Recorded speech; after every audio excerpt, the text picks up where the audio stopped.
Yes, Brian, thanks very much. So can this historic telephone call bring a major breakthrough in relations between the two nations? Joining us now, former National Security Advisor to Vice President Dick Cheney, Bob Wells. Captain Wells, good to see you. Talk is cheap, as the old saying goes. What counts is, what's done, what's accomplished. Is this a meaningful breakthrough or just a charade? I think it really depends on deeds as opposed to words. And I think to put it in proper context, we have a very idealistic president in looking at a multilateral process with Iran, going the extra mile, really trying to communicate with President Rouhani. But I see in President Rouhani a very, very calculating, a very, very realistic political leader.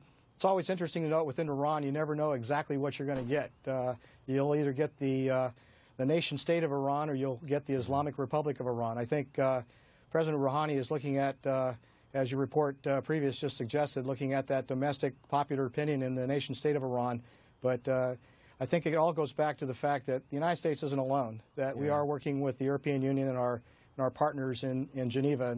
But it'll be the deeds of Iran, certainly within this particular multilateral process, which will tell the story. But look, Rouhani's not the real leader. It's the Ayatollah Khamenei, right? And is there any indication that there's flexibility on the part of the mullahs? I don't think so. In fact, looking back when Ayatollah Khamenei came into power, one of the fundamentals which transformed Iran was the reconstitution of the Iranian constitution, which Ayatollah Khamenei put into play what is called the Velayat-e Faqih, which means he has a supreme power in terms of oversight, regardless of what the Majlis in Iran stipulates, regardless of what the people stipulate. Again, Iran is a revolutionary regime. It's been there since 1979, and it's important to look at those revolutionary fervor as well as the passions that are still there. But I think you're quite right, Greg, that the supreme leader, Ayatollah Khamenei, has quite a bit to say, and it's not just politically, it's constitutionally. All right. If you would, we're going to squeeze in a quick break, and I want to come back to you and ask you about the new Iranian president's speech before the United Nations, in which he said, we will never give up our uranium enrichment program. If that's true, what is there to negotiate? So your answer on that question coming up in just a moment. We'll be right back.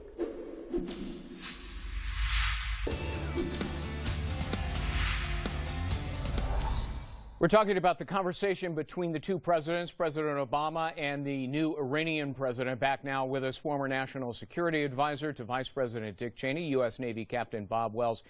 Captain, in his United Nations speech, Rouhani insisted that Tehran would never, ever give up its enrichment program. They're already very close to nuclear breakout capacity. So if they're not going to give up the enrichment program, what is there to negotiate? That's a great question. In fact, the process in Geneva should continue to ask that very question. I think they're about between 18 and 20% at the 18-20% enrichment point on the uranium, which is required for an atomic weapon.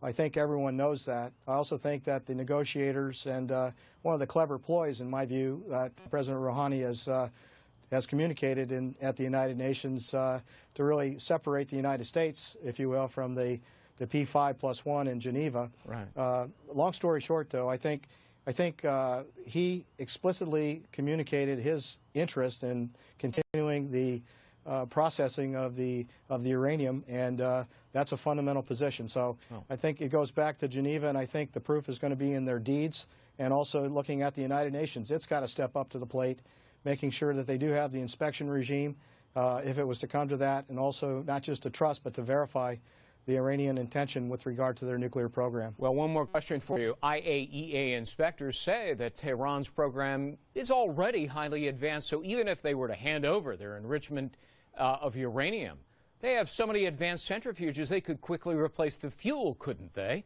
Not only that, they've got a plutonium-based system as well. I think so, and that's an important point about IAEA. And again, the Iranians coming to the United Nations themselves, they're a signatory to many United Nations conventions. They believe in international norms. I think we need to continue to insist that they act like the Iranian nation that we know they are, and at the same time understand the world's concerns as been communicated in this P5+1 process in Geneva.